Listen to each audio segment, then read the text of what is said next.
Assalamualaikum warahmatullahi wabarakatuh. Perkenalkan, nama saya Muhammad Radhi Basfihani. Pada kesempatan kali ini, saya akan membahas materi tentang landasan pengembangan kurikulum pendidikan. Landasan pengembangan kurikulum dapat diartikan sebagai suatu gagasan, suatu asumsi, ataupun prinsip yang menjadi sandaran atau titik tolak dalam pengembangan kurikulum. Landasan pengembangan kurikulum memiliki peran penting sehingga apabila kurikulum diibaratkan sebagai sebuah bangunan gedung yang tidak menggunakan landasan atau fondasi yang kuat, maka ketika diterpa angin atau terjadi guncangan, bangunan gedung tersebut akan mudah roboh dan rusak. Demikian halnya dengan kurikulum, apabila tidak memiliki dasar pijakan yang kuat, maka kurikulum tersebut akan mudah terombang-ambing dan yang akan dipertaruhkan adalah peserta didik yang dihasilkan oleh pendidikan itu sendiri. Landasan pengembangan kurikulum memiliki berbagai macam. Satu, yaitu landasan filosofis. Pengembangan setiap unsur kurikulum, baik pengembangan dalam dimensi makro maupun pengembangan dalam dimensi mikro pembelajaran, haruslah didasarkan pada asumsi-asumsi ataupun landasan pikiran yang mendalam, logis, sistematis, dan menyeluruh. Dengan itu disebut dengan landasan filosofis. Pada pokoknya, ada 3 pendekatan filosofis yang sangat mempengaruhi dan senantiasa menjadi dasar pertimbangan dalam pengembangan pendidikan atau kurikulum. Satu, yaitu filsafat idealisme. Kedua, filsafat realisme. Yang ketiga, yaitu filsafat pragmatisme. Adapun manfaat penggunaan filsafat pendidikan dalam mengembangkan kurikulum antara lain. 1. Memberikan arah yang jelas terhadap tujuan pendidikan. 2. Dapat memberikan gambaran yang jelas hasil yang ingin dicapai.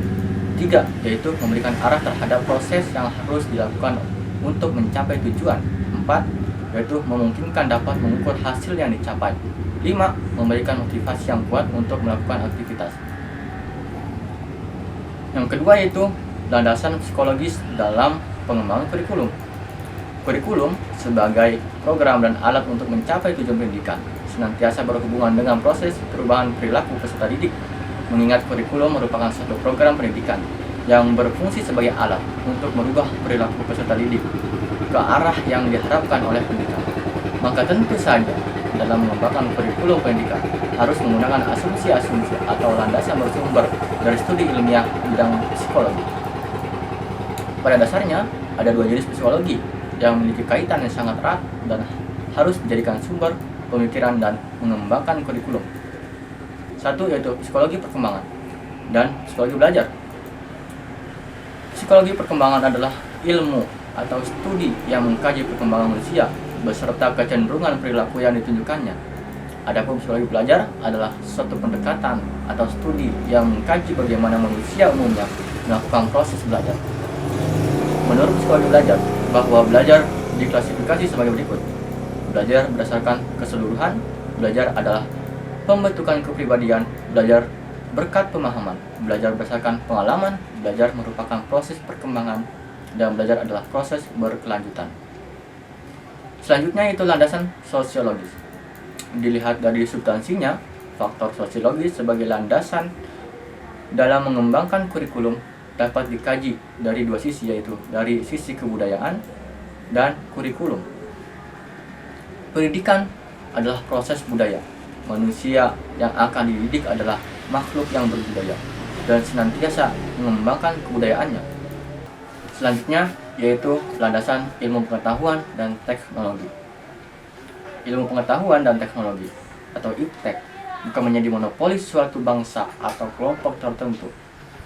Pengaruh dari perkembangan iptek ini cukup luas, meliputi segala bidang kehidupan seperti politik, ekonomi, sosial, budaya, keagamaan, keamanan, pendidikan, dan lain sebagainya.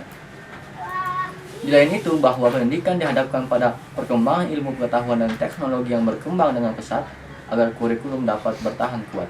Maka perkembangannya harus didasarkan pada ilmu pengetahuan dan teknologi yang kuat pula. Selanjutnya itu landasan organisator. Landasan organisator adalah kerangka umum program-program pengajaran yang akan disampaikan kepada peserta didik. Landasan organisator merupakan asas yang paling mendasar, karena kurikulum akan berjalan dengan baik apabila diorganisasikan dengan baik pula. Hal ini untuk memudahkan pelaksanaan proses belajar mengajar, sehingga guru dapat lebih mudah dalam menyajikan bahan-bahan pelajaran yang beragam kepada peserta didik. Sekian pertemuan kali ini. Kurang lebihnya mohon maaf. Wassalamualaikum warahmatullahi wabarakatuh.